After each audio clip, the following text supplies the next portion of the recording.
नमस्कार, news night में आप सभी का स्वागत है। कैबिनेट की बैठक में जिन बड़े फैसलों पर मुहर लगी है उनमें अंतर्राष्ट्रीय महिला दिवस जो कि कल है, इस अवसर पर देश की महिलाओं को सरकार ने दिया तोहफा। पीएम उज्ज्वला योजना के तहत 300 रुपए की सब्सिडी को 1 साल के लिए बढ़ा दिया गया है। हर साल लाभार्थी 12 सिलेंडर सब्सिडी कीमत पर ले सकते हैं। इसके साथ ही अन्य फैसलों में से है इंडिया एआई मिशन को मिली मंजूरी। साथ ही केंद्रीय कर्मचारियों के लिए 4% डीए को भी मंजूरी दी गई है। न्यूज नाइट में विस्तार से बताएंगे कैबिनेट के अन्य फैसलों के बारे में भी। साथ ही बात होगी प्रधानमंत्री नरेंद्र मोदी आज श्रीनगर के दौरे पर रहे। इस दौरान पीएम मोदी ने श्रीनगर से देश को 6400 करोड़ के करीब 43 विकास कार्यों से जुड़े प्रोजेक्ट समर्पित किए। पीएम मोदी धारा 370 हटने के बाद आज पहली बार कश्मीर पहुंचे। पीएम ने कहा, कश्मीर देश का मस्तक है। साथ ही परिवारवाद पर भी निशाना साधा। होगी चर्चा विशेषज्ञों से विकसित जम्मू कश्मीर विकसित भारत की प्राथमिकता पर। साथ ही होंगी देश दुनिया और खेल की भी खबरें। मैं हूं ऋतु वर्मा। शुरुआत सबसे पहले हेडलाइंस के साथ। प्रधानमंत्री नरेंद्र मोदी का जम्मू कश्मीर में हुआ जोरदार स्वागत। पीएम ने बख्शी स्टेडियम में बांटे नियुक्ति पत्र। परिवारवाद पर साधा निशाना। कहा, परिवारवाद और भ्रष्टाचार के चलते जम्मू कश्मीर बैंक की कमर टूट गई। लोगों का पैसा डूबने जा रहा था। हमने बैंक को 1000 करोड़ देकर की मदद।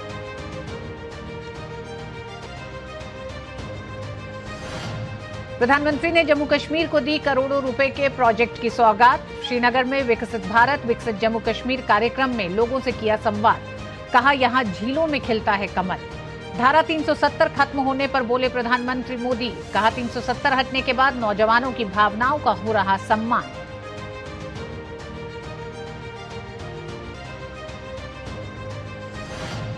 कैबिनेट के बड़े फैसले। केंद्रीय कर्मचारियों और पेंशनर्स के डीए में 4% का इजाफा। अंतर्राष्ट्रीय महिला दिवस की पूर्व संध्या पर महिलाओं को बड़ा तोहफा।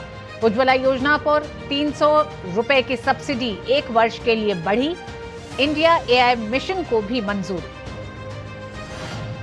नहीं थम रही संदेश खाली का संग्राम। पुलिस ने बीजेपी प्रतिनिधिमंडल को पीड़ित महिलाओं से मिलने से रोक हिरासत में लिया। टीएमसी महिला विंग रैली में शामिल हुई ममता बनर्जी। बीजेपी में शामिल कोलकाता हाईकोर्ट के पूर्व न्यायाधीश अभिजीत गंगोपाध्याय ने कहा, पश्चिम बंगाल से भ्रष्ट सरकार को सत्ता से बाहर करना है एकमात्र लक्ष्य। कर्नाटक में पाकिस्तान जिंदाबाद मामले पर भाजपा ने की प्रेस वार्ता। भाजपा नेता गौरव भाटिया ने कहा, देश की अखंडता को और मजबूत करने का काम पीएम मोदी ने किया है, तो वहीं विपक्ष कर रहा है गद्दारी और मक्कारी।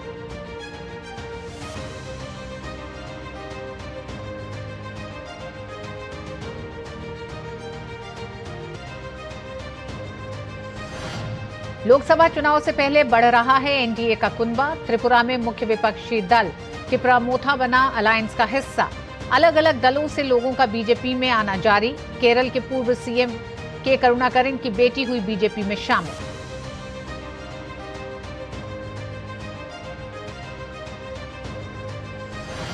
उत्तर प्रदेश सरकार के निर्देश पर एसआईटी ने राज्य में अवैध मदरसों के संबंध में जांच की पूरी। अवैध मदरसों को बंद करने की सिफारिश। खाड़ी देशों से मिली फंडिंग से निर्माण होने का दावा। एसआईटी की रिपोर्ट पर योगी सरकार चर्चा के बाद कर सकती है कठोर कार्रवाई। डिप्टी सीएम केशव प्रसाद मौर्य ने कहा, शिक्षा के बहाने देश विरोधी गतिविधियां बर्दाश्त नहीं।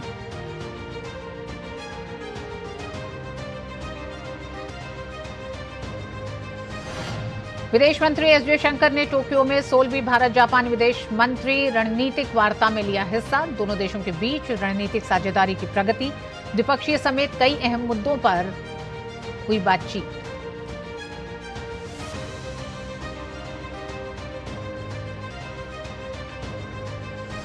और धर्मशाला टेस्ट में भारत की स्थिति मजबूत। कुलदीप अश्विन की फिरकी में फंसकर इंग्लैंड पहली पारी में 218 पर सिमटा। जवाब में भारत ने दिन का खेल खत्म होने पर बनाए 1 विकेट पर 135 रन।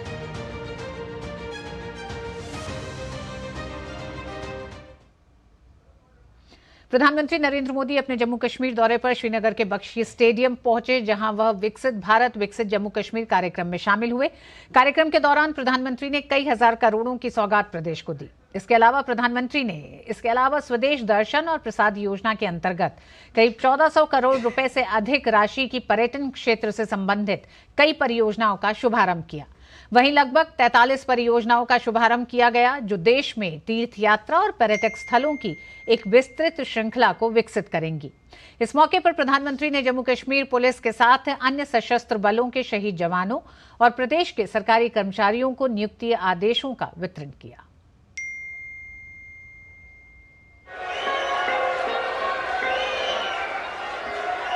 अनुच्छेद 370 हटने के बाद जम्मू कश्मीर विकास की राह पर तेजी से दौड़ रहा है।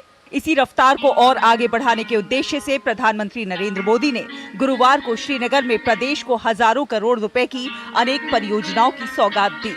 अपने इस अहम दौरे में प्रधानमंत्री ने जम्मू कश्मीर में कृषि अर्थव्यवस्था को प्रोत्साहन देने के लिए लगभग 5000 करोड़ रुपए के कार्यक्रम समग्र कृषि विकास कार्यक्रम राष्ट्र को समर्पित किया। इस मौके पर प्रधानमंत्री ने जोर देते हुए कहा कि आर्टिकल 370 हटने के बाद जम्मू कश्मीर विकास की नई ऊंचाइयों को छू रहा है, क्योंकि जम्मू कश्मीर आज खुलकर सांस ले रहा है। जम्मू कश्मीर की आवाम ये सच्चाई जान चुकी है कि उनको गुमराह किया गया था। कुछ परिवारों के फायदे के लिए जम्मू कश्मीर को जंजीरों में जकड़ दिया गया था। आज 370 नहीं है, इसलिए जम्मू कश्मीर के युवाओं की प्रतिभा का पूरा सम्मान हो रहा है, उन्हें नए अवसर मिल रहे हैं। आज यहां सबके लिए समान अधिकार भी है, समान अवसर भी है। प्रधानमंत्री ने इसके अलावा स्वदेश दर्शन और प्रसाद, तीर्थ यात्रा, कायाकल्प और आध्यात्मिक विरासत संवर्धन ड्राइव योजना के अंतर्गत 1400 करोड़ रुपए से अधिक राशि की पर्यटन क्षेत्र से संबंधित कई परियोजनाओं का शुभारंभ किया। प्रधानमंत्री ने इस दौरान कहा कि जम्मू कश्मीर में पहले की सरकारों के समय में भ्रष्टाचार और परिवारवाद का बोलबाला रहा। उन्होंने कहा कि मैंने जम्मू कश्मीर को अपना परिवार माना है और कश्मीर के लोग भी कह रहे हैं, मैं हूं मोदी का परिवार। मैंने जम्मू कश्मीर को भी हमेशा अपना परिवार माना है। परिवार के लोग दिल में रहते हैं, मन में रहते हैं, इसलिए कश्मीरियों के दिल में भी यही है कि मैं हूं मोदी का परिवार। कार्यक्रम के दौरान प्रधानमंत्री ने चुनौती आधारित गंतव्य विकास CBDD योजना के तहत 42 पर्यटन स्थलों की घोषणा की। प्रधानमंत्री ने इस दौरान जोर देते हुए कहा कि कनेक्टिविटी के विस्तार से जम्मू कश्मीर में आर्थिक गतिविधियां तेज हुई हैं। जम्मू कश्मीर आज तेज रफ्तार से विकास के मार्ग पर आगे बढ़ रहा है। कनेक्टिविटी के विस्तार से जम्मू कश्मीर में आर्थिक गतिविधियां तेज हुई है। जम्मू और श्रीनगर को स्मार्ट सिटी बनाने के लिए इंफ्रास्ट्रक्चर के नए प्रोजेक्ट भी लाए जा रहे हैं। आप देखिएगा, आने वाले समय में जम्मू कश्मीर की सक्सेस स्टोरी पूरी दुनिया के लिए एक बहुत बड़ा आकर्षण का केंद्र बनेगा। प्रधानमंत्री नरेंद्र मोदी के इस दौरे को लेकर लोगों में खासा उत्साह का माहौल देखने को मिला। 2014 से मोदी जी आए हैं, अल्हम्दुलिल्लाह बहुत इतना अच्छा है जिसकी कोई हद नहीं, सब दुआएं दे रहे हैं। आज कश्मीर की आवाम ने ये फैसला किया है कि हम आने वाले वक्तों में मोदी जी के हाथ को मजबूत करेंगे और देश की बागडोर एक बार फिर जो है मोदी जी को देंगे। मोदी जी ने ऐसे काम किए हैं, ऐसे डेवलपमेंट लाई है कश्मीर में, जिसकी वजह से यहाँ के जो यंगस्टर्स है, न खाली यंगस्टर्स, यहाँ के जो ओल्ड एज पीपल भी है, सुबह से वो यहाँ पे आने में इतने ज्यादा एक्साइटमेंट है। मतलब उनको लग रहा है कि नहीं, अब जो कश्मीर है वो आगे तरक्की की ओर जा रहा है। इससे पहले प्रधानमंत्री ने बख्शी मैदान में विभिन्न स्टॉलों का दौरा किया और उनसे बातचीत की। प्रधानमंत्री ने इस दौरान डिजिटल पेमेंट को बढ़ावा देते हुए UPI के जरिए एक शॉल भी खरीदा। इसके अलावा उन्होंने शहीद सुरक्षा कर्मियों के परिजनों से भी मुलाकात की। जिस तरह से यहाँ पर शांति व्यवस्था कायम हो रही है, जिस तरह से विभिन्न योजनाएं यहाँ पर जमीन पर आ रही है, इंडस्ट्री यहाँ पर आ रही है, यहाँ के संसाधनों का उपयोग हो रहा है, यहाँ की प्रतिभाओं को मंच मिल रहा है, उसने एक नई विकास की बयार यहाँ पर बहाई है और वही यहाँ पर आज दिखाई दे रही है। कैमरामैन मनमोहन के साथ रमा त्यागी, DD न्यूज, श्रीनगर। जम्मू कश्मीर को विकास की अनेकों सौगात देने के मौके पर प्रधानमंत्री नरेंद्र मोदी ने श्रीनगर में अपने कार्यक्रम के दौरान विभिन्न केंद्र सरकार की योजनाओं के लाभार्थियों के साथ संवाद किया। इस दौरान लाभार्थियों ने केंद्र सरकार की योजनाओं से मिले लाभ के लिए प्रधानमंत्री नरेंद्र मोदी का आभार जताया।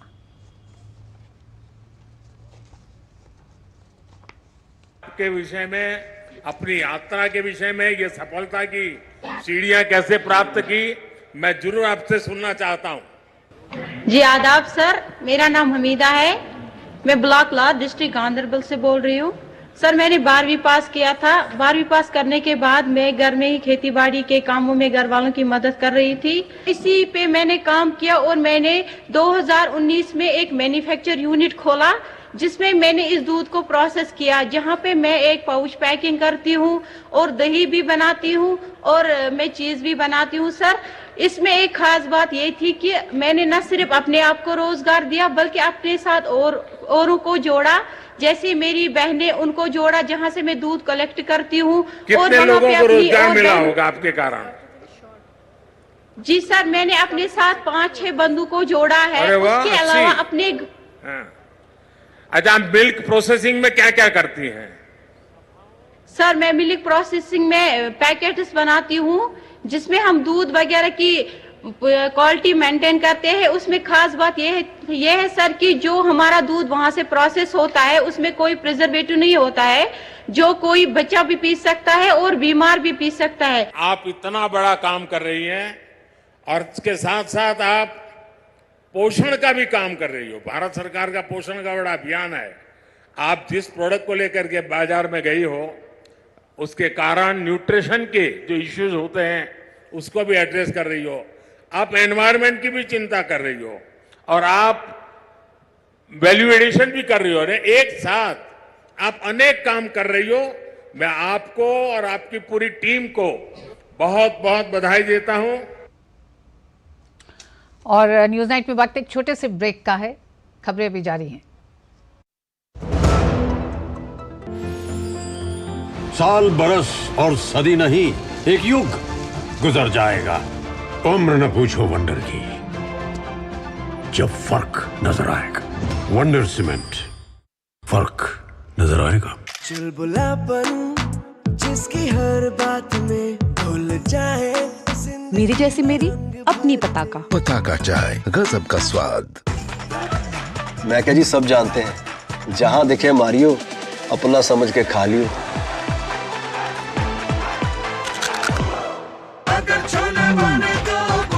गोल्डी छोले मसाले, जहाँ जाए रिश्ते बनाए, जहाँ जाए रिश्ते बनाए, गोल्डी मसाले। टेक स्टार्टअप सॉलिड था, प्लान था कड़क, करना था समथिंग ग्रेट, पर शुरू से प्रॉब्लम्स में घेरा यूं कि बिजनेस हुआ अपना लम्बेट।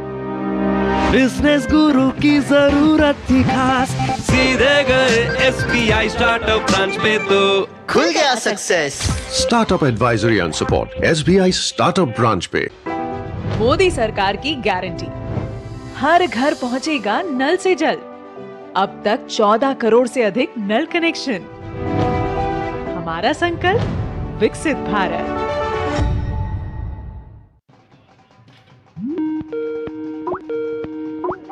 हाय। ओहो पू, इतने सालों बाद कैसे याद आ गया? सबके सब बंटर एक साथ।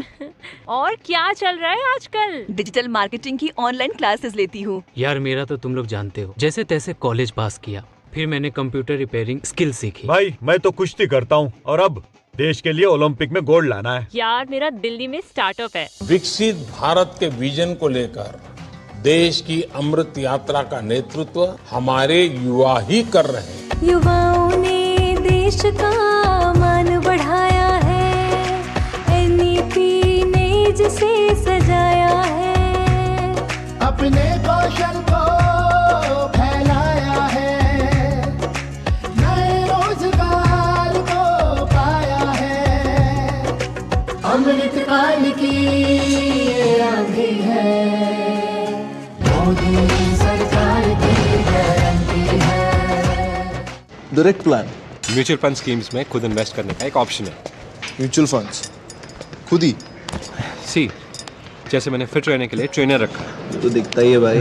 पर तू तो सेल्फ मेड है भाई। देख, मुझे फिटनेस की नॉलेज है तो I made my own training programme. और तेरे ट्रेनर के पैसे भी बच गए। हाँ, सेम विद डायरेक्ट प्लान। यहाँ मेरे कमीशन के पैसे बच गए। सही है। म्यूचुअल फंड निवेश बाजार जोखिमों के अधीन है। योजना से जुड़े सभी दस्तावेजों को ध्यान से पढ़ें। So Seguro, the automobile, the policy बाजार व अहेरो much dinero। समझ में आया? मैंने कितनी बार हिंदी में समझाया कि पॉलिसी बाजार से कंपेयर करके कार इंश्योरेंस पे 8,000 रुपए तक बचा सकते हो, पर कुछ लोगों को अभी तक समझ नहीं आया, तो मैंने सोचा स्पेनिश में समझा दूं। Adios, amigos। Muthoot finance, Bharat का नंबर 1 सबसे भरोसेमंद financial services brand. Gold loan के लिए अभी कॉल करें 1-800-313-1212। और श्रीनगर दौरे के दौरान प्रधानमंत्री नरेंद्र मोदी ने सोशल मीडिया अकाउंट पर एक सेल्फी शेयर की, जो कि इस समय चर्चा का विषय बनी हुई है। प्रधानमंत्री ने बख्शी स्टेडियम में विकसित भारत के लाभार्थियों के साथ बातचीत की। जब वो नाजिम नाम के लाभार्थी से बात कर रहे थे तो नाजिम ने अपने दिल की इच्छा जाहिर करते हुए कहा कि पीएम मोदी के साथ एक सेल्फी लेनी है। पीएम मोदी ने इस नौजवान की इच्छा पूरी की और इस सेल्फी को उन्होंने सोशल मीडिया प्लेटफॉर्म पर शेयर भी किया। पीएम के साथ सेल्फी लेकर नाजिम काफी खुश है। उनसे खास बातचीत की हमारी संवाददाता रमा त्यागी ने। नाजिम हमारे साथ मौजूद हैं, जिन्होंने प्रधानमंत्री के साथ आज बातचीत की। बातचीत के दौरान इन्होंने प्रधानमंत्री से सेल्फी की गुजारिश की और उसके बाद सेल्फी इन्हें मिल भी गई। प्रधानमंत्री के साथ सेल्फी हो गई आपकी? हाँ, हो गई। एक्चुअली मैं 2023 की बात करूं, मैं KVIC में जाता हूं, तो KVIC में एक पोर्ट्रेट लगा, ये पेंटिंग लगी थी मोदी जी की, वहाँ पे सेल्फी विद मोदी जी। तो उस टाइम पे मैंने सेल्फी ली थी और मैं सोचता था कि ये कभी स्वीकार हो सकता है कि हम भी मतलब रियल में सेल्फी ले। तो मैंने रिक्वेस्ट किया अपने प्राइम मिनिस्टर से और उसने मुझे उसी टाइम वहाँ सेल्फी दे दी। आपको कैसा लगा कि आपने पीएम से एक बार रिक्वेस्ट की, पहली बार रिक्वेस्ट की और पहली बार में ही जो आपने निवेदन उनसे किया वो एक्सेप्ट हो गया? किस तरह की भावना आपके मन में आई? बहुत ही खुश हो गया मैं कि ये आसान बात नहीं है। तो मैं वहाँ पे गया और सेल्फी ले ली और मेरे दिमाग में ये भी था कि ये सपना कब होगा कि मैं एक प्राइम मिनिस्टर से सेल्फी लूँ। आज तो मेरे हकीकत मैंने देख लिया। मैं बहुत ही ज़्यादा खुश हूँ, बहुत ही ज़्यादा एक्साइटेड हूँ। इससे पहले यहाँ पर किसी ने प्राइम मिनिस्टर के साथ सेल्फी ली या इस तरह की रिक्वेस्ट की? सेल्फी कंसेप्ट बहुत रीसेंट आया है, तो मेरे हिसाब से रिसेंटली अब सेल्फी के तौर पर बहुत सारे लोगों का ध्यान था। आज भी मोदी जी के वो स्टेचू से सेल्फी लेते हैं, तो मैंने आज रियल में ले ली। मैं बहुत ही खुश हूँ। अच्छा, आप सोच के आए थे कि पीएम के साथ सेल्फी का रिक्वेस्ट मैं करूँगा ही? हाँ, पहले मुझे डाइवर्ट था थोड़ा सा, तो बाद में मुझे दिमाग में आया कि नहीं, मैंने सेल्फी ले ली थी। मेरी फ़ोटो वो भी मौजूद है, मैं इसको टैग करके एक साइड से वो जो मतलब पेंटिंग से मैंने वो सेल्फी लिया था और एक साइड से मैं रियल वाला आप डाल दूंगा तो वो आ जाएगा इंटरनेट। तो लग रहा है कि सपने के सच होने जैसा। हाँ, सपने के सच होने जैसा है। Thank you. और जिस तरह से आपने बिजनेस में भी सपना देखा होगा, तो वो उसमें उसको सच होने में जो सरकार के कदम है या सरकार की गारंटी है वो कितनी खरी हुई? मुझे सपोर्ट रहा। मैंने बोला आपको मैं फेलर था, आई वॉज फेलर्ड इन 2018 और उसके बाद मुझे डिपार्टमेंट ऑफ एग्रीकल्चर ने सपोर्ट किया। 25 बी बॉक्सेस दिए। शुरुआत तो वही से हुई। तो that is all about the government. तो मोदी की गारंटी पे आप विश्वास रखते हैं? हाँ, बिल्कुल। तो इन्हें प्रधानमंत्री मोदी की गारंटी पे पूरा विश्वास है और उनका कहना है कि इन्होंने सपना देखा था, आज सोचा था कि प्रधानमंत्री के साथ सेल्फी लेंगे, क्योंकि प्रधानमंत्री के पोर्ट्रेट के साथ कई बार ये सेल्फी ले चुके थे और हकीकत में जो उन्होंने सोचा वो तब्दील भी हो गया। सेल्फी इन्हें मिल गई और इनका ये भी कहना है कि प्रधानमंत्री जो कहते हैं ये मोदी की गारंटी है, तो वो सही में गारंटी है और उसकी जीती जागती मिसाल इनकी सफलता है और ये यहाँ के और युवाओं के लिए भी प्रेरणा का एक बड़ा स्रोत है। कैमरामैन मनमोहन के साथ रमा त्यागी, DD न्यूज, श्रीनगर। केंद्र की मोदी सरकार के जम्मू कश्मीर को लेकर किए गए महत्वपूर्ण फैसलों के बाद से ये राज्य प्रगति की पथ पर निरंतर आगे बढ़ रहा है, फिर चाहे वो सियासी बदलाव हो या फिर आर्थिक बदलाव। हर क्षेत्र में राज्य विकास की मुख्यधारा में शामिल हुआ है। अनुच्छेद 370 के बाद से नया जम्मू कश्मीर का सफर देखते हैं इस रिपोर्ट में।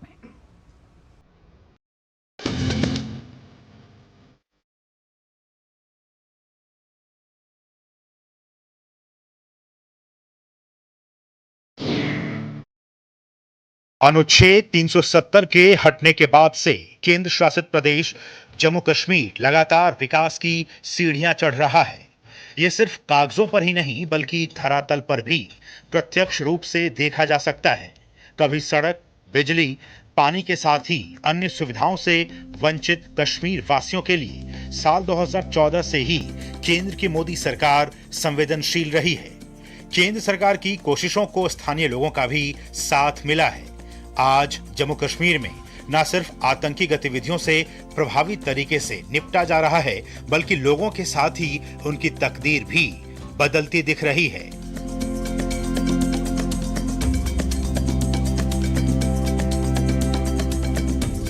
सबसे पहले युवाओं की बात की जाए तो साल 2021-22 से अब तक कुल 7.4 लाख स्वरोजगार के अवसर सृजित किए गए।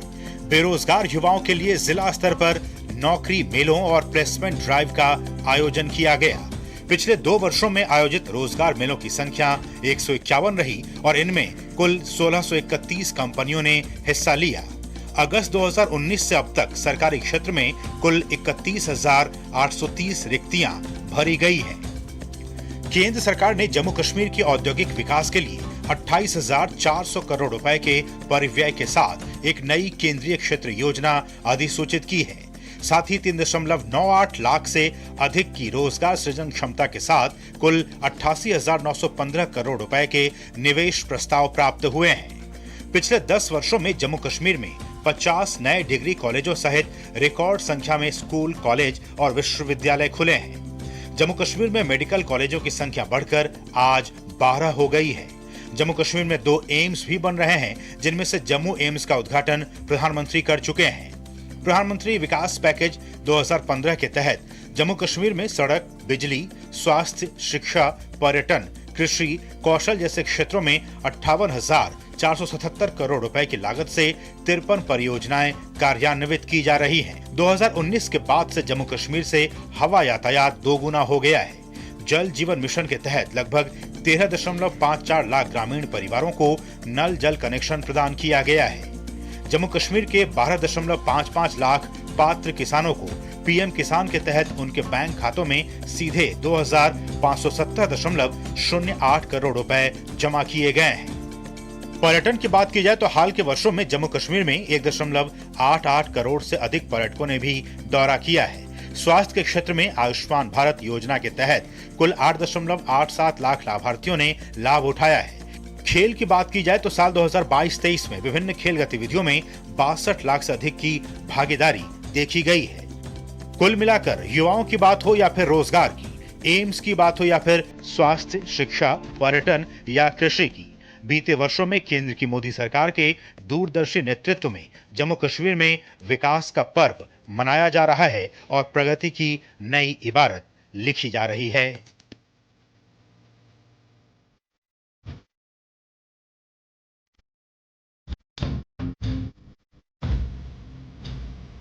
Bureau report, TV news.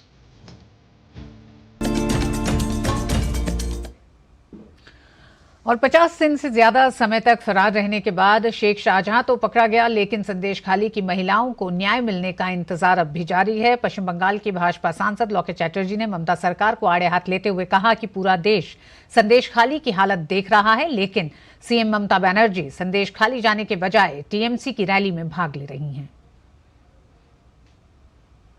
करीब 2 महीने तक सिस्टम का मखौल उड़ाने वाला और ममता सरकार की साख पर बट्टा लगाने वाला शेख शाहजहां भले ही सीबीआई की गिरफ्त में है, लेकिन पश्चिम बंगाल की पीड़ित महिलाओं को न्याय दिलाने की मुहिम अभी भी जारी है। लंबे समय से संदेशखाली की पीड़ितों के लिए पश्चिम बंगाल में संघर्ष कर रही बीजेपी को एक बार फिर पुलिस ने संदेशखाली जाने से रोक दिया और कोलकाता के न्यू टाउन में सुरक्षा बलों ने सांसद लॉकेट चैटर्जी और अग्निमित्रा पॉल समेत कई नेताओं को हिरासत में भी ले लिया। पश्चिम बंगाल की भाजपा सांसद लॉकेट चैटर्जी ने ममता सरकार को आड़े हाथ लेते हुए कहा कि पूरा देश संदेशखाली की हालत देख रहा है, लेकिन सीएम ममता बनर्जी संदेशखाली जाने के बजाय टीएमसी की रैली में भाग ले रही हैं। एक दिन पश्चिम बंगाल के लोग ये सुनिश्चित करेंगे कि ममता बनर्जी सड़क पर आ जाएं। पुलिस हमें गिरफ्तार क्यों कर रही है, हमने क्या किया है?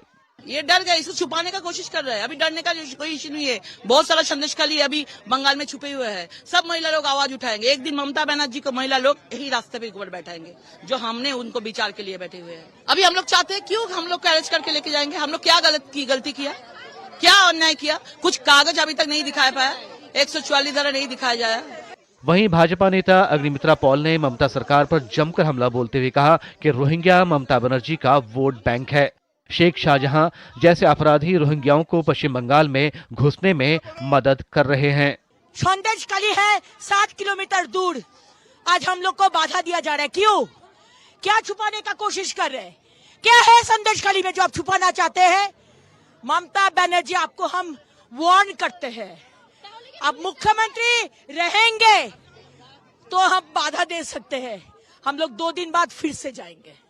संदेशखाली के मुख्य आरोपी शेख शाहजहां को सीबीआई से बचाने की टीएमसी सरकार ने बहुत कोशिश की, लेकिन राज्य सरकार की हर चाल भारत के न्याय तंत्र के आगे फेल हो गई।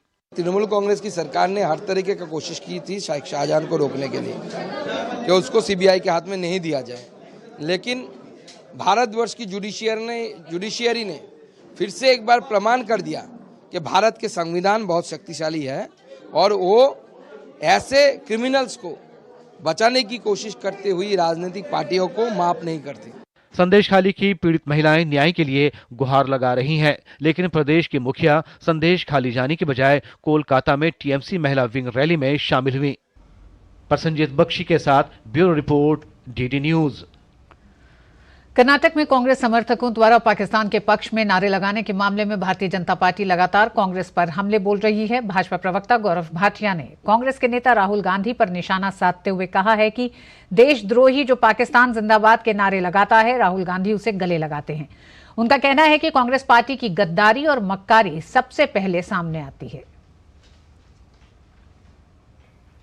नारे लगे थे नासिर हुसैन जिंदाबाद, लेकिन जब भारतीय जनता पार्टी ने बड़ी प्रखरता से इस मुद्दे को उठाया और बचने के लिए कर्नाटका सरकार के पास कोई जगह नहीं थी,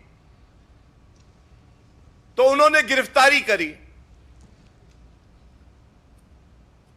उन्होंने गिरफ्तारी जिन 3 लोगों की करी है, उसमें एक है मोहम्मद इल्ताज।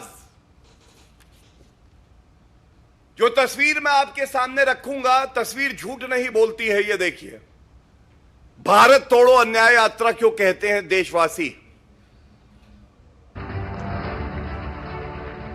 और आइए सीधे आपको लिए चलते हैं दिल्ली के ताज पैलेस रिपब्लिक भारत के समिट में, जहां प्रधानमंत्री नरेंद्र मोदी पहुंच चुके हैं।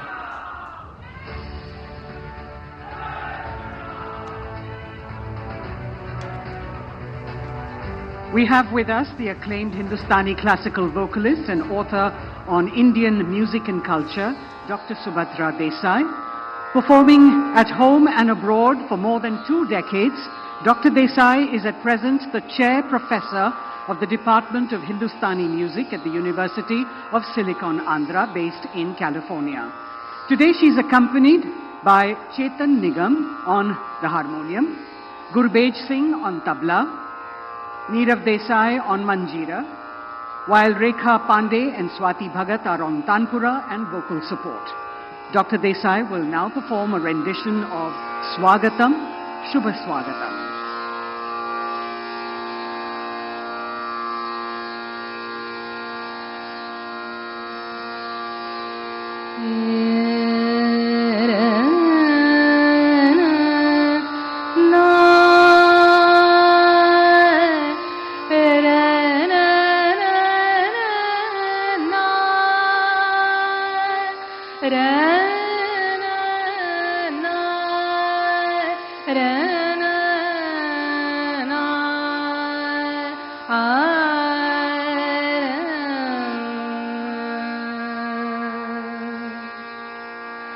अथ स्वागतं शुभ स्वागतम्, अथ स्वागतं शुभ स्वागतम्, आनन्दमङ्गलमङ्गलम्, आनन्दमङ्गलमङ्गलम्, हितप्रियं भारत भारतम्, स्वागतं शुभ स्वागतम्, अथ स्वागतं शुभ स्वागतम्।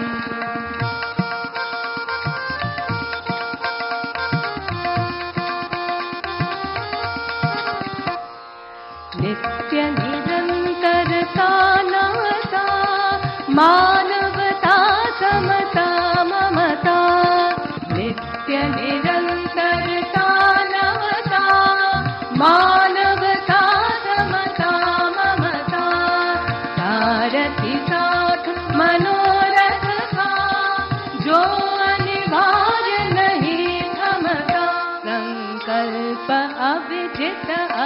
अभिमतं संकल्प अभिजित अभिमतम् आनन्दमङ्गलमङ्गलम् आनन्दमङ्गलमङ्गलम् नितप्रियं भारत भारतम् स्वागतं शुभ स्वागतम् अथ स्वागतं शुभ स्वागतम्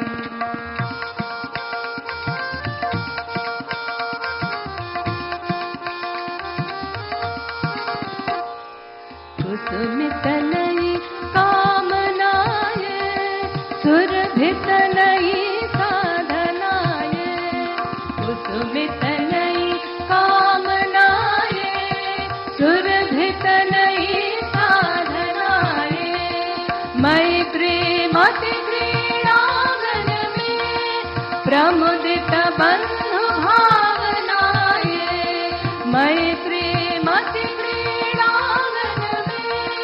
प्रमुदित बंधु भावनाय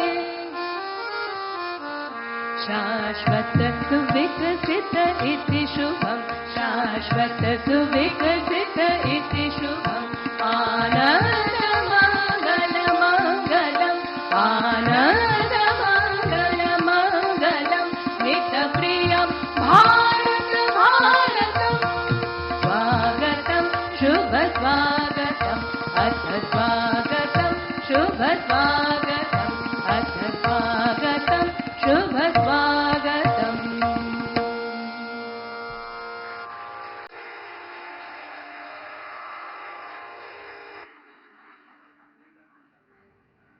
Thank you, Dr. Subhadra Desai and accompanying artists for that reverent and spiritually uplifting rendition of Swagatam, Shubha Swagatam.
May I now request Republic Media Network's Chairman and Editor-in-Chief, Arnab Goswami, to please accompany the Honorable Prime Minister up onto the stage.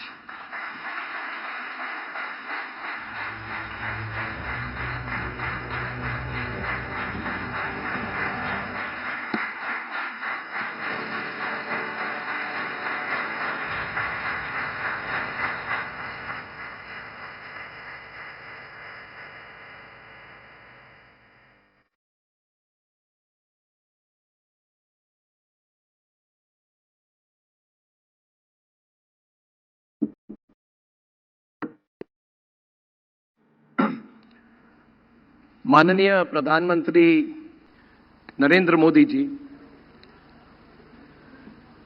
आपका Republic network के summit में आपका स्वागत है।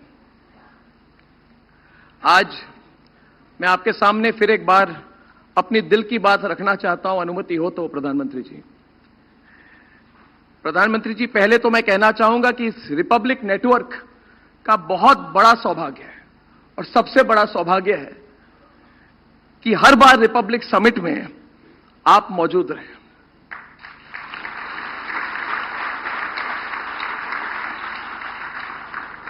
तीन 315 दिन पहले Republic summit के इसी मंच पर आप थे और मुझे आपको बताने में बहुत खुशी हो रही है प्रधानमंत्री जी कि इन दिनों हमने एक और न्यूज चैनल लॉन्च किया है, रिपब्लिक कन्नड़, और रिपब्लिक अभी दक्षिण भारत में भी हमारी एंट्री हुई है। प्रधानमंत्री जी, आज हमारे नेटवर्क की रीच 45 करोड़ क्रॉस कर चुकी है। प्रधानमंत्री ji, this means that Republic is reaching 1 in every 3 Indians. और मैंने सुबह ये कहा था कि मतलब we still can reach 2 out of every 3 Indians. And I want to tell you, Pradhan Mantri ji, that this has started 7 years back from a very small co-sharing space of 500 square feet in a private mill in Mumbai with me and only 2 or 3 believers in me. और प्रधानमंत्री जी, हर भारतीय के पास हमेशा सपने थे, हर भारतीय परिश्रम करता था, लेकिन आपके आने के बाद ऐसा माहौल, ऐसी पॉजिटिव एनर्जी मिली जो आपने तैयार की है। And I have no hesitation in saying this that it is because of the environment that you have created that companies and dreams like Republic can come to life and become a reality. And we are very grateful to you because all that we had a dream, Pradhan Mantri ji, was a dream of professionals who believe they can get the job done.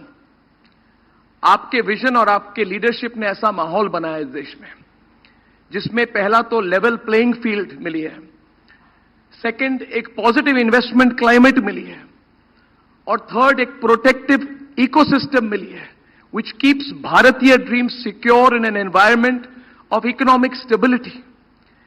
प्रधानमंत्री जी, 10 साल में आपने एक belief system बनाई है इस देश में। आपने एक बिलीफ सिस्टम खड़ा किया है जिसमें एक स्टार्टअप, और रिपब्लिक बिल्कुल एक स्टार्टअप है, और ये अमेरिका में नहीं हो सकता है 7 सालों में प्रधानमंत्री ji. It can happen only in India and under your overall vision.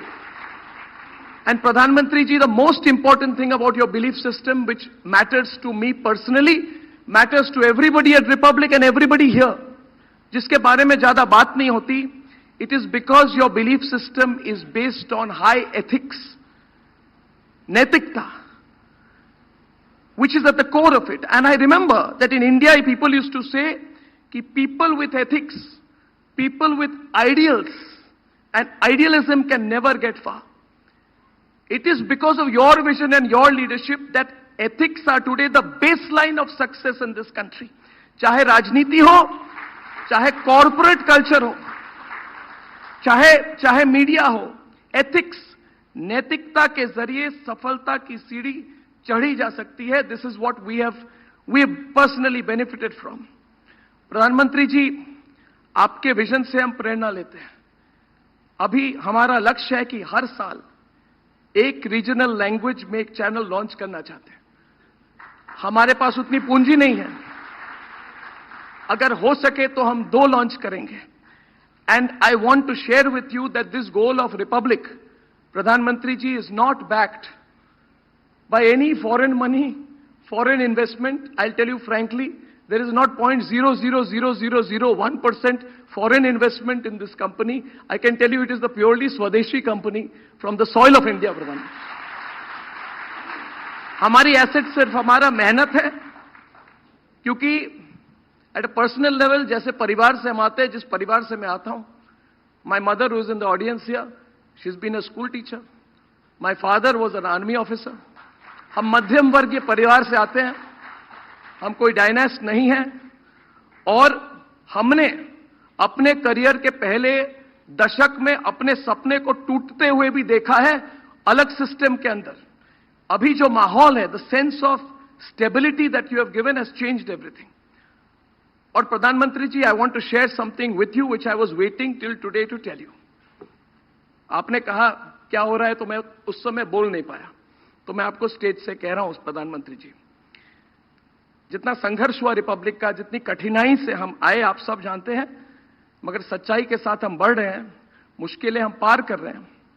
And it is this conquering of struggle, प्रधानमंत्री ji, from this hall, 25 kilometres from this hall, प्रधानमंत्री जी, सिर्फ 25 किलोमीटर दूर, I am proud to share with you, प्रधानमंत्री ji, that the Republic media network is building and is almost completing the building of the largest news complex network and studio in Asia.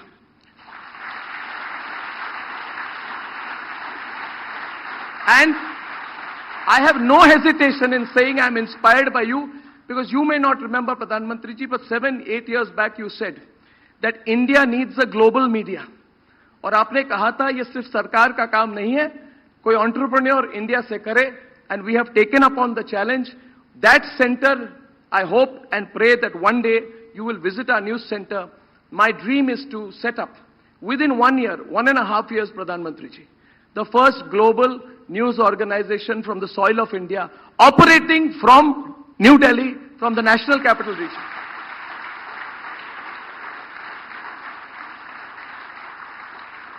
Finally, Pradhan Mantri ji, the theme of the summit is Bharat the next decade.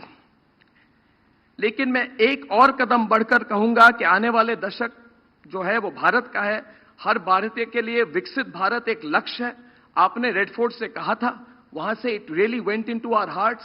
People are believing it, and the belief makes things happen. Everybody is talking about it today. Everybody believes it. In fact, I'll tell you, Pradhan Mantri ji, you have set a target of 2047. But I'm sure today you were in Kashmir. I congratulate you for your Kashmir visit. I'm sure you believe. I'm sure 2 days back I saw the video of you in Bengal, Pradhan Mantri ji. We run one of the big channels, the Republic Bangla. We saw how people were lined up. We saw the way people were responding to you. So I believe that in this country, every Indian has absorbed the idea of Viksit Bharat. And our commitment to you is, we will not even believe in 2047, Pradhan Mantri ji. If all of us come together, then I believe that we can do it even earlier. Your vision is our vision. Your vision is the vision of 1.4 billion Indians. And what they say about pro-incumbency, I'm not a psephologist. I don't believe in psephology, Pradhan Mantri ji. But I'll tell you one thing.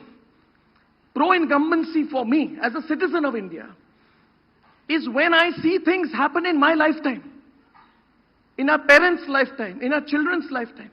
We are seeing the changes. It is not a far-off dream. We are seeing what is happening in the next half decade, in the next decade, and it is all because of your hard work and your vision. And therefore, I feel proud to invite you. I feel overwhelmed that you've come for my event.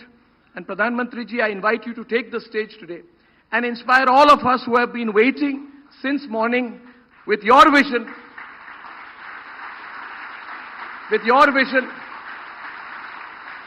so that this message goes out to every Indian. I'm again very grateful to you that you have come. Thank you, Pradhan Mantri. Thank you. Thank you.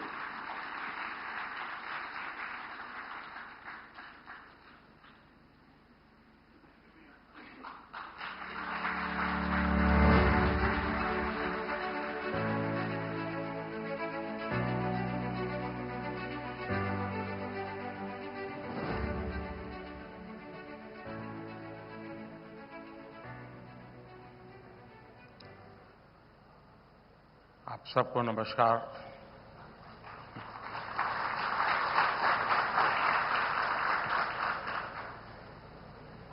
Republic team के भी मेरी तरफ से विशेष इस summit के लिए मैं बहुत बहुत बधाई देता हूं. और मैं मानता हूं कि अर्नब ने जो बताया, वो दिन भर जो मंथन चला होगा उसी में से निकला होगा.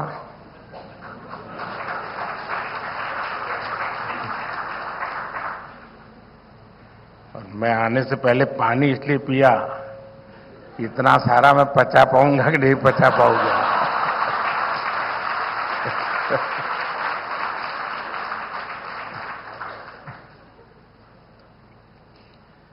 कुछ साल पहले जब मैंने कहा था कि ये दशक भारत का है, अब जब हम पॉलिटिकल लोग बोलते हैं तो लोग यही मानते हैं कि ये तो पॉलिटिकल स्टेटमेंट है, ये राजनेता तो बोलते रहते हैं. लेकिन ये भी सच्चाई है, आज दुनिया ये कह रही है ये दशक भारत का है.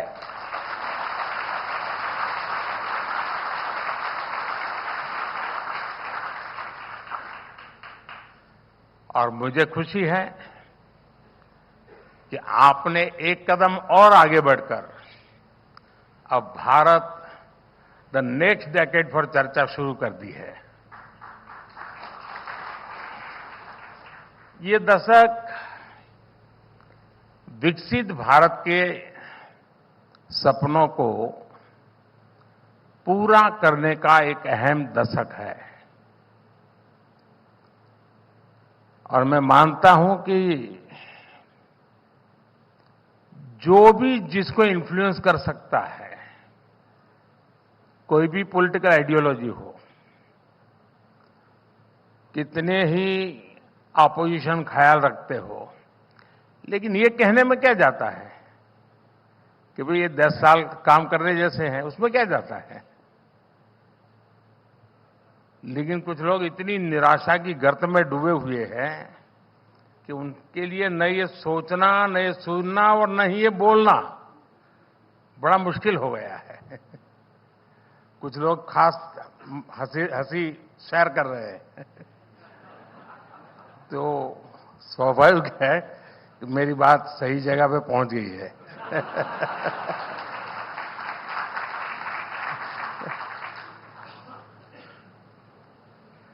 लेकिन मैं मानता हूं कि ऐसे विषयों पर चर्चा भी बहुत आवश्यक है, मंथन भी बहुत आवश्यक है।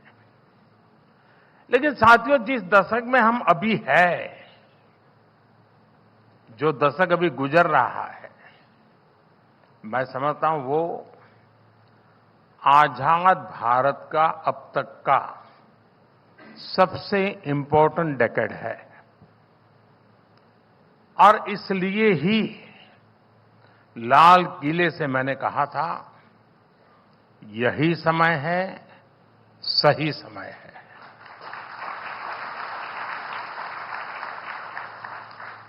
ये दशक एक सक्षम, समर्थ और विकसित भारत बनाने की नींव को मजबूत करने वाला डेकेड है। ये दशक उन आकांक्षाओं को, एस्पिरेशंस को पूरा करने का है जो कभी भारत के लोगों को असंभव लगती थी। एक मेंटल बैरियर तोड़ना बहुत जरूरी है। ये दशक भारत के सपनों को, भारत के सामर्थ्य से पूरा करने का दशक होगा और मैं ये वाक्य बड़ा महत्वपूर्ण रूप बोल रहा हूं, सपने भारत के, सामर्थ्य भी भारत का।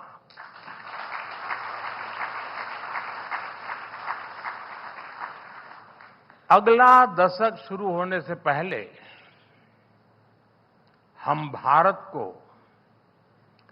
विश्व की तीसरी सबसे बड़ी इकोनॉमी बनते देखेंगे। अगला दशक शुरू होने से पहले भारतीयों के पास घर, शौचालय, गैस, बिजली, पानी, इंटरनेट, सड़क, हर बुनियादी सुविधाएं उसके पास होगी।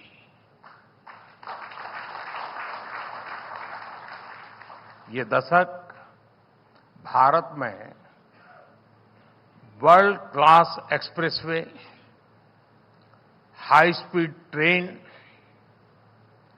देशव्यापी वाटरवेज नेटवर्क, ऐसी अनेक इंफ्रास्ट्रक्चर की आधुनिकतम चीजों के निर्माण का दशक होगा। इसी दशक में भारत को अपनी पहली बुलेट ट्रेन मिलेगी। इसी दशक में भारत को fully operational dedicated freight corridors मिलेंगे। इसी दशक में भारत के बड़े शहर या तो मेट्रो या नमो भारत रेल के नेटवर्क से जुड़ चुके होंगे। यानी ये दशक भारत की high speed connectivity, high speed mobility और हाई स्पीड प्रॉस्पेरिटी का दशक होगा।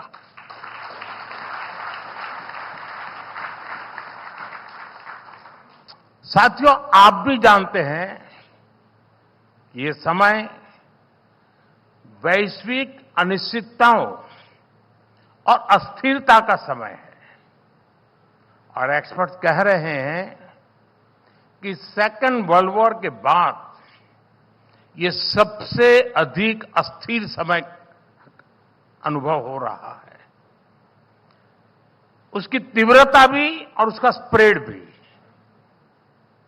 पूरी दुनिया में कई सरकारों को सत्ता विरोधी लहर का सामना करना पड़ रहा है, लेकिन इन सब के बीच भारत एक सशक्त लोकतंत्र के रूप में विश्वास की किरण बना हुआ है।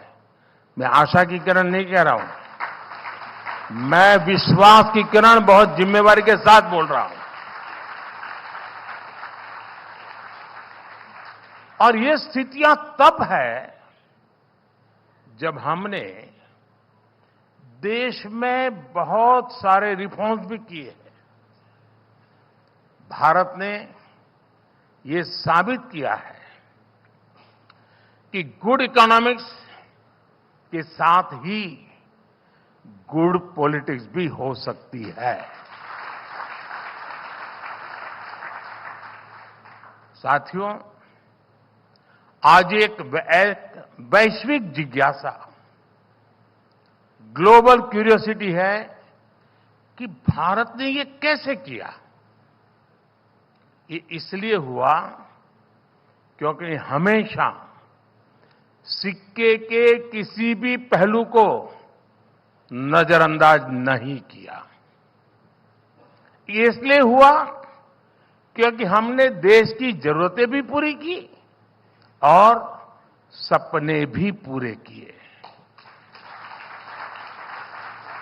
ये इसलिए हुआ क्योंकि हमने समृद्धि पर भी ध्यान दिया और सशक्तिकरण पर भी काम किया। जैसे हमने कॉरपोरेट टैक्स में रिकॉर्ड कमी की, लेकिन हमने ये भी सुनिश्चित किया कि पर्सनल इनकम पर भी टैक्स कम से कम हो। आज हम हाईवे, रेलवे, एयरवे, वाटरवे के निर्माण पर रिकॉर्ड इन्वेस्ट कर रहे हैं, लेकिन साथ ही हम गरीबों के लिए करोड़ों घर भी बनवा रहे हैं, उन्हें मुफ्त इलाज, मुफ्त राशन की सुविधा दे रहे हैं। हमने मेक इन इंडिया की पीएलआई स्कीम्स में छूट दी तो किसानों को बीमा से सुरक्षा और आय बढ़ाने के साधन भी दिए हैं। हम टेक्नोलॉजी और इनोवेशन पर बड़ा इन्वेस्ट कर रहे हैं, लेकिन इसके साथ हमने युवाओं के स्किल डेवलपमेंट पर भी हजारों करोड़ रुपए खर्च किए हैं। साथियों, आजादी के बाद के दशकों में भारत का बहुत समय उसे गलत दिशा में ले जाने में गंवा दिया गया।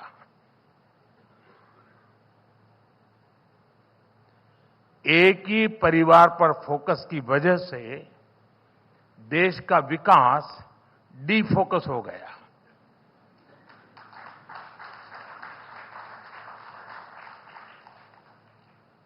मैं इसके विस्तार में नहीं जाना चाहता, लेकिन आप ये मानेंगे कि विकसित भारत बनाने के लिए हमने अपने खोए हुए समय को भी रिकवर करना होगा। इसके लिए अभूतपूर्व स्केल और अभूतपूर्व स्पीड पर काम करना होगा। आज आप भारत में हर तरफ यही होता देख रहे होंगे। मैं जब गुजरात में था तो मैं उस समय पब्लिकली चुनौती देता था कि किसी भी दिशा में 25 किलोमीटर जाइए, आपको कोई न कोई डेवलपमेंट का, इंफ्रास्ट्रक्चर का काम चलता हुआ नजर आएगा। किसी भी दिशा में 25 किलोमीटर कहीं से भी शुरू करो। मैं आज किलोमीटर की भाषा नहीं बोल रहा हूं, लेकिन मैं आज कह सकता हूं कि आप हिंदुस्तान के किसी भी क्षेत्र में आप अगर नजर करेंगे, कुछ न कुछ पहले से अच्छा हो रहा है।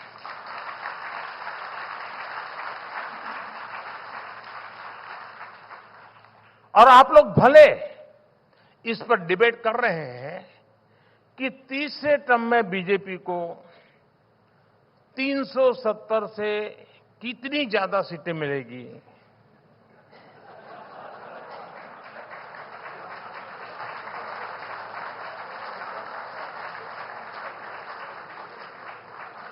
मैं भी तो आप लोगों के बीच में रहता हूं ना।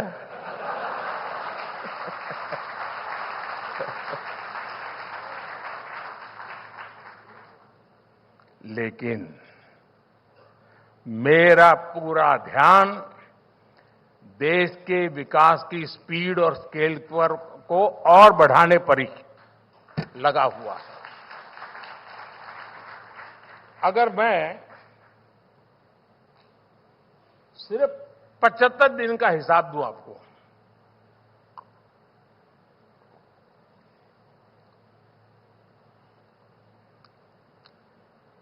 सिर्फ 75 दिन की बात करूं, 75 डेज, तो रिपब्लिक के दर्शक भी हैरान हो जाएंगे, और मैं पक्का मानता हूं हैरान हो जाएंगे। यहां कुछ लोग नहीं होंगे। देश में किस स्पीड पर काम हो रहा है। पिछले 75 डेज में मैंने करीब करीब 9 लाख करोड़ रुपए के प्रोजेक्ट का शिलान्यास और लोकार्पण किया है।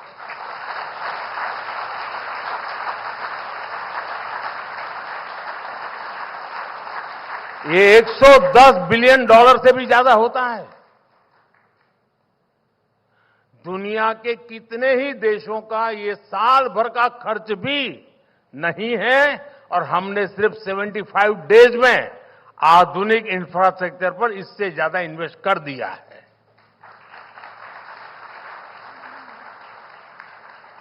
पिछले 75 दिन में देश में 7 नए एम्स का लोकार्पण हुआ है, 4 मेडिकल और nursing college, 6 national research lab शुरू हुई है, 3 IIM, 10 IIT, 5 NIT के परमानेंट कैंपस या उनसे जुड़ी सुविधाओं का शिलान्यास और लोकार्पण हुआ है,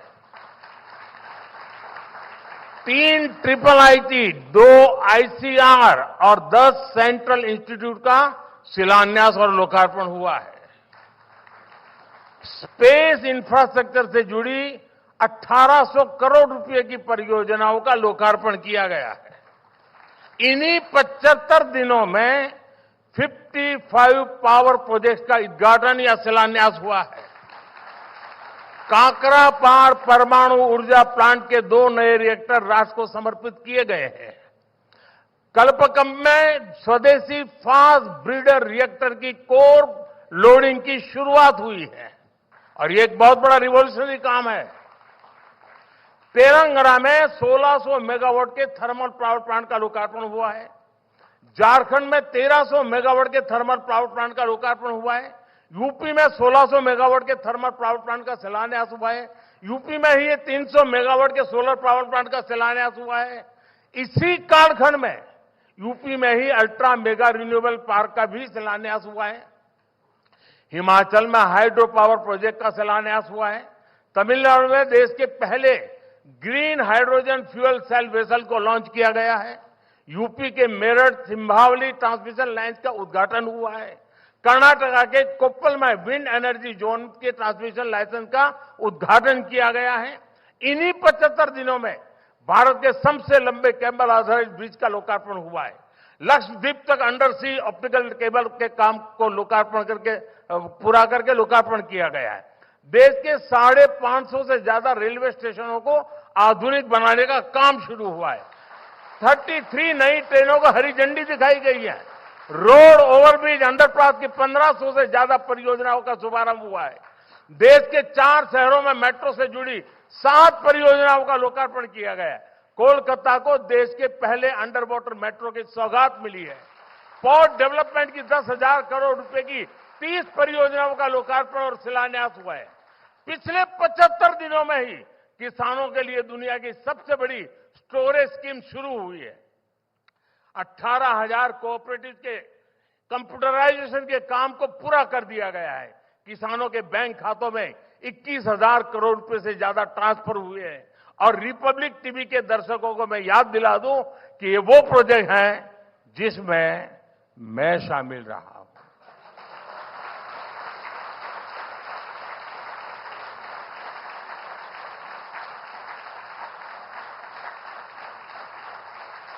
और ये मैंने सिर्फ शिलान्यास और लोकार्पण की बात की, और भी तो बहुत कुछ किया है, वो मैं नहीं बता रहा हूं। इसके अलावा मेरे सरकार के बाकी मंत्री, बीजेपी एनडीए की दूसरी सरकारों की लिस्ट अगर मैं बोलता जाऊंगा तो मैं नहीं मानता हूं आप सुबह की चाय का इंतजाम किया है कि नहीं किया है।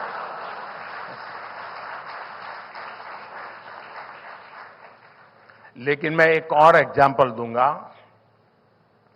कि हमारी सरकार की स्पीड क्या है, कैसे काम कर रही है। आप भी जानते हैं कि इस साल के बजट में, यानी बजट तो अभी गया है, इस साल के बजट में सोलर पावर से जुड़ी एक बड़ी योजना की घोषणा की गई थी। बजट की घोषणा के बाद पीएम सूर्यघर मुफ्त बिजली योजना को कैबिनेट से मंजूरी देने में, लॉन्च करने में 4 सप्ताह से भी कम का समय गया है। अब तो 1 करोड़ घरों को सूर्य घर बनाने के लिए सर्वे भी शुरू हो गया है। इस योजना के तहत सरकार की तैयारी 300 यूनिट तक मुफ्त बिजली देने और अतिरिक्त सोलर यूनिट से लोगों को कमाई करवाने की भी है। आज देशवासी हमारी सरकार की स्पीड और स्केल को अपनी आंखों से देख रहे हैं, महसूस कर रहे हैं, और इसलिए ही वो कह रहे हैं एक बार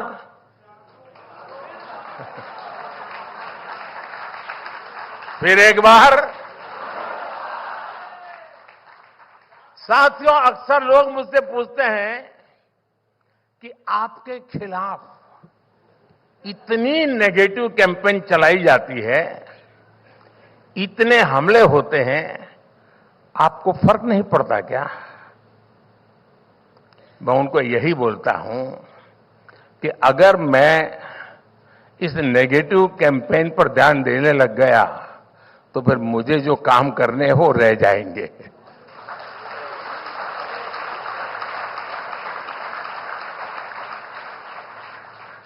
मैंने 75 दिन का रिपोर्ट कार्ड आपके सामने रखा है, लेकिन साथ ही मैं अगले 25 साल का रोड मैप भी लेकर चल रहा हूं।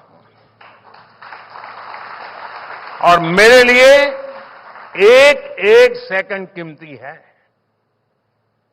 इस चुनावी माहौल में भी हम अपने कामकाज को लेकर जनता के पास जा रहे हैं, लेकिन दूसरी तरफ क्या है?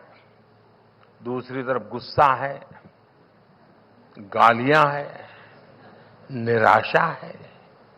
इनके पास न मुद्दा है और न कोई समाधान है। ऐसा क्यों हो रहा है? ऐसा इसलिए है क्योंकि इन पार्टियों ने 7 दशक तक सिर्फ स्लोगन्स पर चुनाव लड़ा। ये लोग गरीबी हटाओ कहते रहे, ये स्लोगन से उनकी सच्चाई है। बीते 10 साल में लोगों ने स्लोगन्स नहीं, सॉल्यूशंस देखे हैं। .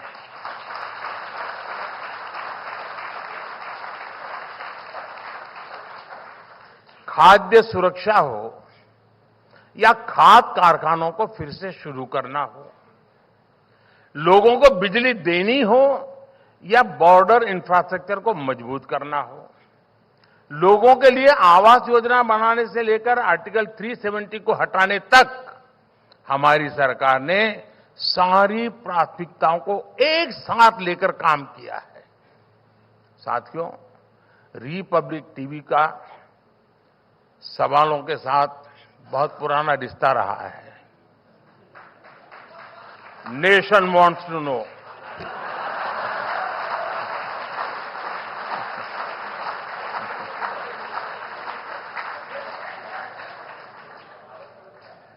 और ये कहते कहते आप लोग अच्छों के पसीने छुड़ा दिए हैं। पहले देश में सवाल होता था कि आज देश कहां है, देश किस हालत में है। लेकिन देखिए, बीते 10 वर्षों में ये सवाल कैसे बदल गए हैं। 10 साल पहले लोग बोलते थे हमारी इकोनॉमी का अब क्या होगा।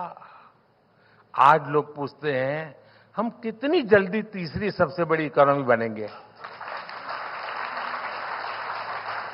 10 साल पहले लोग बोलते थे हमारे पास ये विकसित देशों वाली टेक्नोलॉजी कब आएगी। आज लोग विदेशों से आने वालों से पूछते हैं आपके यहां डिजिटल पेमेंट नहीं होता है क्या।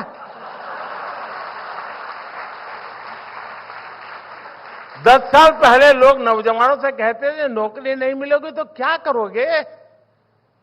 आज लोग नौजवानों से पूछते हैं तुम्हारा स्टार्टअप कैसा चल रहा है।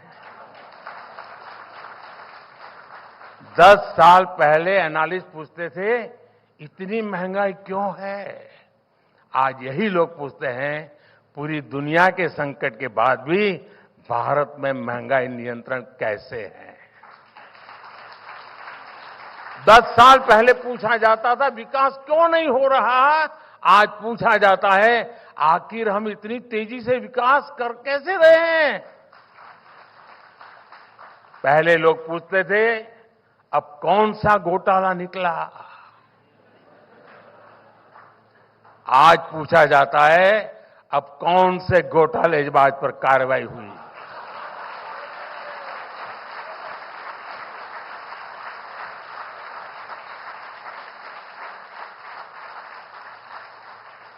पहले मीडिया के साथी पूछते थे कहां है बिग बैंग रिफॉर्म्स, आज पूछा जाता है इलेक्शन टाइम बजट में भी रिफॉर्म्स कैसे आ रहे हैं।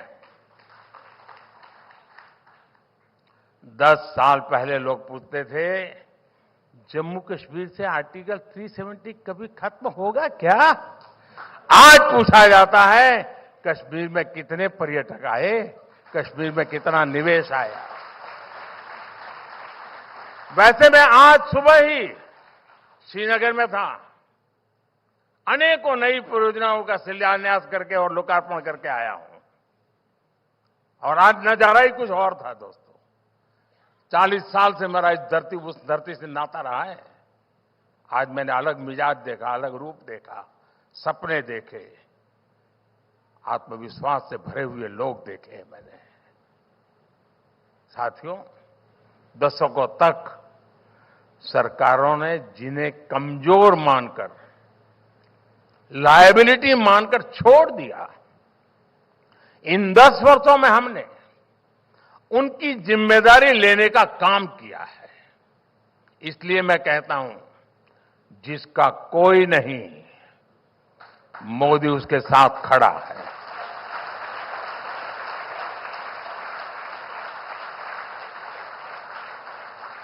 आप एस्पिरेशनल डिस्ट्रिक्ट का उदाहरण लीजिए। वर्षों तक इन जिलों को, यहां रहने वाले करोड़ों देशवासियों को पिछड़ा बताकर भाग्य के भरोसे छोड़ दिया गया था। ये पिछड़ा इलाका है। हमारी सरकार ने न सिर्फ सोच बदली बल्कि अप्रोच भी बदला और साथ साथ उनका भाग्य भी बदला। इसी तरह हमारे बॉर्डर किनारे के जिले और वहां के रहने वालों की भी जिंदगी थी। पहले की सरकारों की नीति थी कि सीमा से सटे इलाकों का विकास ना हो, ऑफिशियल कहते थे विकास ना हो। इस नीति के कारण वहां रहने वाले लोगों को भी परेशानी होती थी, पलायन होता था। हमने वाइब्रेंट विलेजेस प्रोग्राम शुरू किया जिससे कि लोग सशक्त हो और इलाकों की स्थितियां बदले। दिव्यांगों का उदाहरण देखिए, वर्षों तक इन पर किसी ने ध्यान नहीं दिया क्योंकि वोट बैंक नहीं थे। हमने ना सिर्फ दिव्यांगों को हर क्षेत्र में प्राथमिकता दी बल्कि लोगों की सोच भी बदली। आप हैरान हो जाएंगे जी, मैं कहूंगा ये ऑडियंस को तो शायद बेचैनी हो जाएगी। हमारे यहां राज्यों में लैंग्वेज अपने अपने तरीके से विकसित हुई, विविधता है, गर्व का विषय है। लेकिन हमारे जो स्पेशली एबल्ड लोग हैं, जिनको सुनने बोलने की दिक्कत है, उनके लिए साइनेजेस की जरूरत होती है।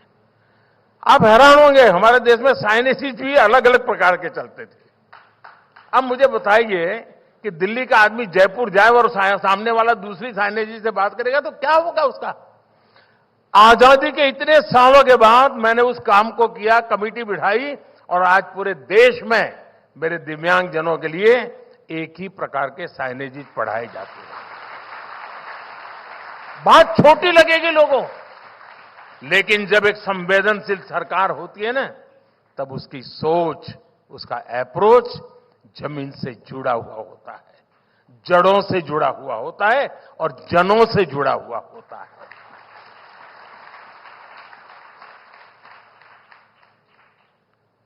और देखिए, दिव्यांगों के प्रति आज समाज का नजरिया बदला है। पब्लिक इंफ्रास्ट्रक्चर का निर्माण तक दिव्यांगों के हिसाब से अब बनना, आर्किटेक्चर जो होते हैं वो भी डिजाइन करते समय दिव्यांग के लिए बना करके ले आ रहा है। ऐसे कितने ही स्पेशल ग्रुप और कम्युनिटीज है जिन्हें आजादी के बाद से कोई महत्व नहीं दिया गया। हमने ऐसी गुमंतु जनजातियों के लिए स्पेशल वेलफेयर बोर्ड बनाया। किसी ने भी हमारे लाखों रेडी पटरी वाले दुकानदारों के बारे में नहीं सोचा, लेकिन कोरोना के समय हमारी सरकार ने इनके लिए पीएम स्वनिधि योजना बनाई। किसी ने भी हमारे उन स्किल्ड कलाकारों की परवाह नहीं की जिन्हें आज हम विश्वकर्मा कहते हैं। हमने ये सुनिश्चित किया कि इस वर्ग को स्किलिंग से फंडिंग तक किसी चीज की दिक्कत ना आए। इस पर केंद्र सरकार अब 13,000 करोड़ रुपए खर्च कर रही है। साथियों, रिपब्लिक टीवी की टीम जानती है कि हर उपलब्धि के पीछे मेहनत, विजन और संकल्पों की एक लंबी यात्रा होती है, जो अभी अर्नब ने भी थोड़ा बहुत ट्रेलर दिखाया हमको। भारत भी अपनी इस यात्रा में तेज गति से आगे बढ़ रहा है। अगले डेकेड में भारत जिस ऊंचाई पर होगा वो अभूतपूर्व होगी, अकल्पनीय होगी। और ये भी मोदी की गारंटी है।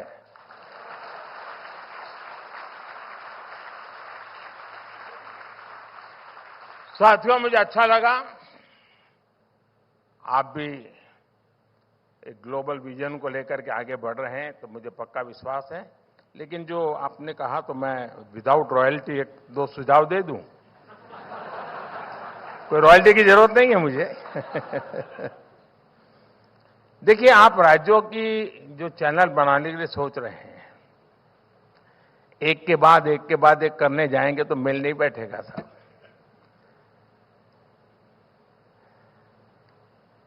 मैं मूलतः मेरा सोचने का तरीका ही अलग है, इसलिए मैं कह रहा हूं, आप एक डेडिकेटेड ऐसी चैनल बनाइए जिसमें आप टाइम फिक्स कीजिए कि 2 घंटे गुजराती, 2 घंटे बंगाली, 2 घंटे मलयालम, एक ही चैनल होगी।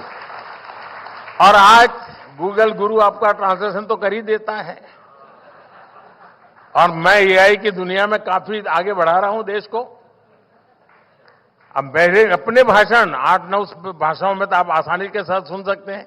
अभी मैं भाषण कर रहा हूं, सभी भाषाओं में बहुत ही विदाउट नो टाइम मिल जाएंगे। तमिल लोगों को मिलेगा, पंजाबियों को मिलेगा। आप भी, उससे क्या होगा, आपकी एक कोर टीम तैयार हो जाएगी। और जो कोर टीम ज्यादा तैयार होती है, जो इकोनॉमिकली वायबल बनता है, फिर आपको 15 दिन के बाद उसको डेडिकेट कर दीजिए। आप एक दिन में 6 राज्यों की चैनल क्यों नहीं चलाते? टाइम फिक्स कर दीजिए। और टेक्नोलॉजिकली ये सब बहुत मुश्किल काम नहीं है। दूसरा, जो आप ग्लोबल चैनल बनाना चाहते हैं, जरूरी नहीं कि हर कोई आपकी चैनल देखे। शुरू में आप एक न्यूज एजेंसी के रूप में 4 देशों पर काम कर सकते हैं। ये मालदीव वाले लोगों को मदद हो जाएगी।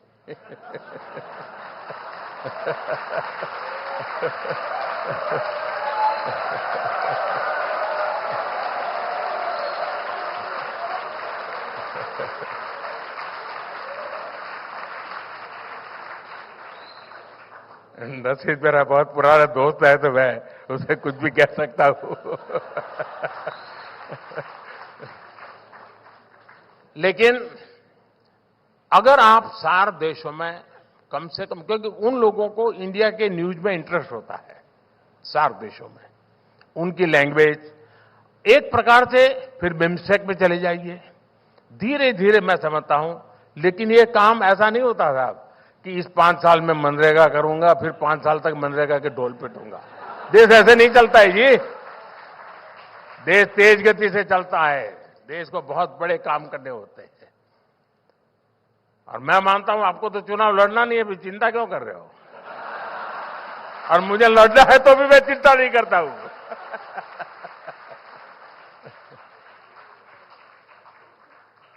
चलिए, बहुत बहुत शुभकामनाएं, बहुत बहुत धन्यवाद।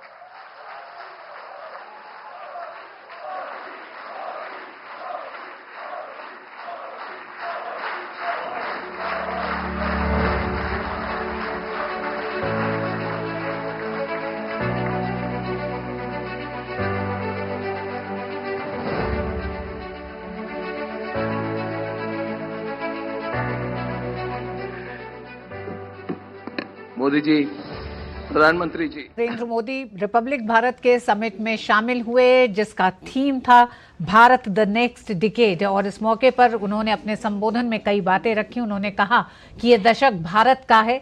उन्होंने कहा कि आज दुनिया कह रही है, ये दुनिया अब कह रही है कि आज ये दशक भारत का है। ये दशक विकसित भारत के सपनों को पूरा करने का अहम दशक है। प्रधानमंत्री ने कहा कि लाल किले से मैंने कहा था कि यही समय है और सही समय है। ये दशक भारत के सपनों को। दूसरी बात कहूंगा Modi ji, I will keep it very short, very short. आपके स्टाइल और आपकी थिंकिंग को कोई ट्रेडिशनल पॉलिटिकल एनालिस्ट या ट्रेडिशनल इकोनॉमिस्ट समझ नहीं पाते हैं, बिल्कुल नहीं समझ पाते हैं मोदी जी। क्यों? मगर आपने जो बात कही, अगर कोई गहराई से समझने की कोशिश करे, you are the first prime minister of the country and of this generation and in the world who understands the macro picture and the micro picture. You are, and it's very, ये इसलिए बनी है क्योंकि आप देश के जमीन से जुड़े हुए हैं। You been a social worker.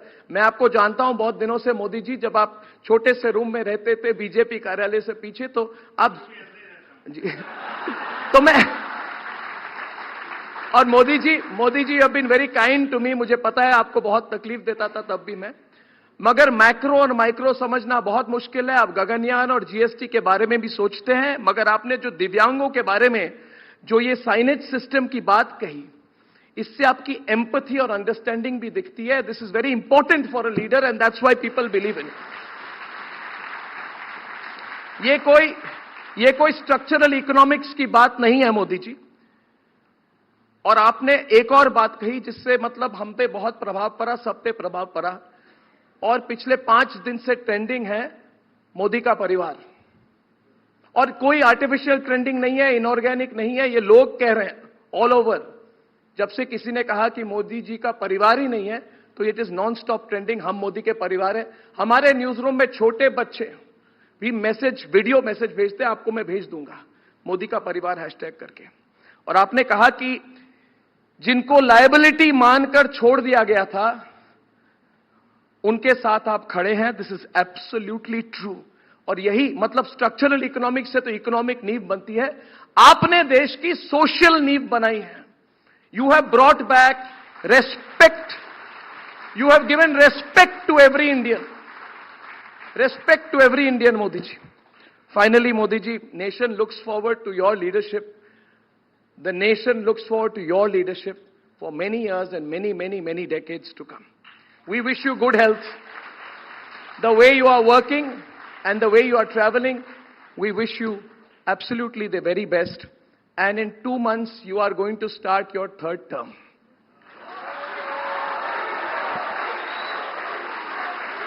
मतलब अभी तो मतलब Modi ji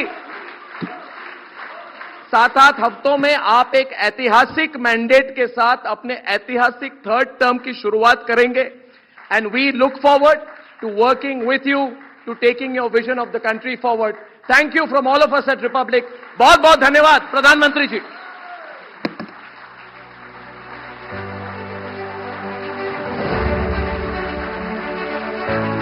Ladies and gentlemen, kindly remain. Republic Bharat summit के संबोधन में प्रधानमंत्री की जो बड़ी बातें रही वो हम आपको बताते हैं। उन्होंने कहा कि ये दशक भारत के सपनों को भारत के सामर्थ्य से पूरा करने का दशक होगा। प्रधानमंत्री नरेंद्र मोदी ने कहा कि कुछ साल पहले मैंने कहा था कि ये दशक भारत का है, और जो बात मैंने कही आज दुनिया कह रही है कि ये दशक भारत का है। प्रधानमंत्री ने अपने संबोधन में बदलते भारत की तस्वीर को सामने रखा। उन्होंने कहा कि यह दशक विकसित भारत के सपनों को पूरा करने का अहम दशक है। उन्होंने कहा कि किस तरह से लाल किले से मैंने कहा था कि यही समय है और सही समय है। यह दशक भारत के सपनों को भारत के सामर्थ्य से पूरा करने का दशक होगा। उन्होंने कहा कि सपने भारत के हैं, सामर्थ्य भी भारत का है। अगला दशक शुरू होने से पहले हम भारत को तीसरी सबसे बड़ी अर्थव्यवस्था बनते देखेंगे। प्रधानमंत्री ने कहा कि अगले दशक से पहले सबके पास बुनियादी सुविधाएं होंगी, और इसी को जोड़ते हुए उन्होंने आगे भी कहा कि यह दशक वर्ल्ड क्लास इंफ्रास्ट्रक्चर बनाने का दशक भी होगा। उन्होंने उस पर और इलैबोरेट करते हुए कहा कि इसी दशक में पहली बुलेट ट्रेन देश को मिलेगी। यह दशक भारत के विकास के लिए बेहद अहम है। भारत ने साबित किया है कि गुड इकोनॉमिक्स के साथ गुड पॉलिटिक्स भी हो सकती है। उन्होंने अपने संबोधन में कहा कि विकसित भारत बनाने के लिए हमें अपने खोए हुए समय को भी रिकवर करना होगा, यानी कि इतिहास में जो हम खो चुके हैं उसे भी पाना है। इसके लिए अभूतपूर्व पिछले 75 दिन में प्रधानमंत्री ने कहा कि किस तरह से 9 लाख करोड़ रुपए के प्रोजेक्ट्स का शिलान्यास और लोकार्पण किया गया है। उन्होंने अपने संबोधन में और रिपब्लिक भारत के मन से पूरे देश को कहा कि पिछले 75 दिन में 7 नए एम्स का उद्घाटन हुआ है। देश में 3 नए IIM, 10 IIT, 5 NIT के परमानेंट कैंपस की शुरुआत की गई है। उन्होंने बताया कि पिछले 75 दिनों के अपने रिपोर्ट कार्ड को सबके सामने रखते हुए 3 IIIT, 2 ICR, 10 सेंट्रल इंस्टीट्यूट स्थापित किए गए हैं। उन्होंने कहा कि हम जनता के बीच कामकाज लेकर जा रहे हैं, जबकि दूसरी तरफ गालियां हैं, गुस्सा है, निराशा है। तो विपक्षी दलों पर भी एक तरह से निशाना साधते हुए उन्होंने कहा कि हमने दिव्यांगों को प्राथमिकता दी, बल्कि सोच भी बदली। दिव्यांगों के प्रति लोगों का नजरिया बदला है।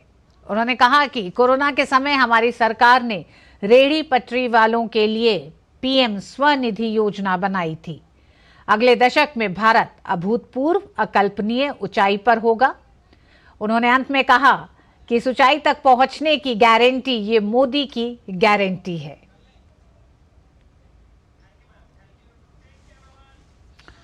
तो इस बुलेटिन में बस इतना ही। मुझे दीजिए अनुमति। DD न्यूज पे खबरें जारी रहेंगी।